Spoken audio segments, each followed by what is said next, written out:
नमस्कार दोस्तों। आज की अपनी इस वीडियो में हम यह समझेंगे कि प्लेटो ने जो साम्यवाद का सिद्धांत दिया है, परिवार का साम्यवाद और संपत्ति का साम्यवाद, इसका मतलब क्या है। देखिए, प्लेटो का मूल उद्देश्य, उसके दर्शन का मूल उद्देश्य था एक न्यायपूर्ण समाज का, है ना, निर्माण करना, एक दार्शनिक राजा को स्थापित करना। तो उसका मूल उद्देश्य ये था कि एक दार्शनिक राजा शासन करेगा तो समाज में सामंजस्य होगा, एक समाज न्यायपूर्ण होगा। और उसके लिए उसने कहा कि जो दार्शनिक राजा होगा उसको दार्शनिक कैसे बनाया जाएगा, शिक्षा के माध्यम से बनाया जाएगा।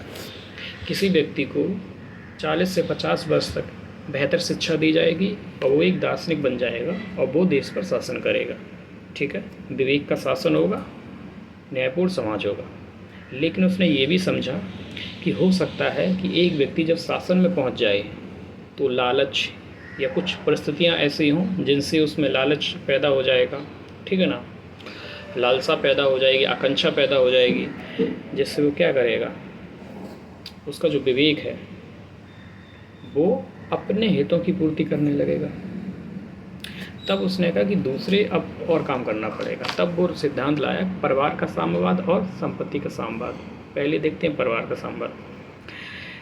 परिवार का साम्यवाद का मतलब ये है कि राजा जो होगा ना, राजा का अपना परिवार नहीं होगा। जो भी शासक वर्ग होगा, शासक वर्ग में बहुत लोग होते हैं, उनका अपना परिवार नहीं होगा, ठीक है, उनकी अपनी कोई पत्नी नहीं होगी, सभी की महिलाएं एक दूसरे की महिलाएं होंगी, ठीक है, किसी का कोई अपना एक पर्टिकुलर महिला नहीं होगी, ठीक है ना। और जो बच्चे पैदा होंगे उनको राज रखेगा, वही उनकी शिक्षा दीक्षा की व्यवस्था करेगा। तो परिवार का साम्यवाद मतलब ये है, ठीक है ना।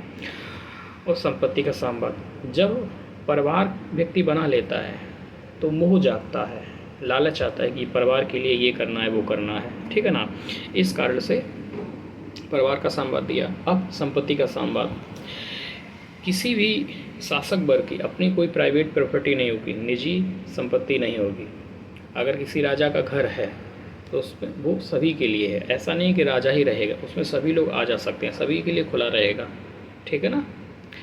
तो एक दार्शनिक राजा के लिए, एक विवेकपूर्ण, ठीक है ना, फिर राजा के लिए या फिर न्यायपूर्ण समाज की स्थापना के लिए प्लेटो ने परिवार का साम्यवाद और संपत्ति का साम्यवाद का सिद्धांत दिया। आई होप आपको समझ में आया होगा। थोड़ा और क्लियरिटी करें तो परिवार का साम्यवाद सीधा ये है कि किसी भी शासक वर्ग की, जो संरक्षक वर्ग होगा, उसका अपना परिवार नहीं होगा, ठीक है। वो किसी भी महिला के साथ, या फिर वो उनकी महिला होगी, वो इनकी महिला होगी, ठीक है, कोई अपना निजी परिवार नहीं होगा, कोई प्राइवेट प्रॉपर्टी अपनी नहीं होगी, ठीक है ना। ओके।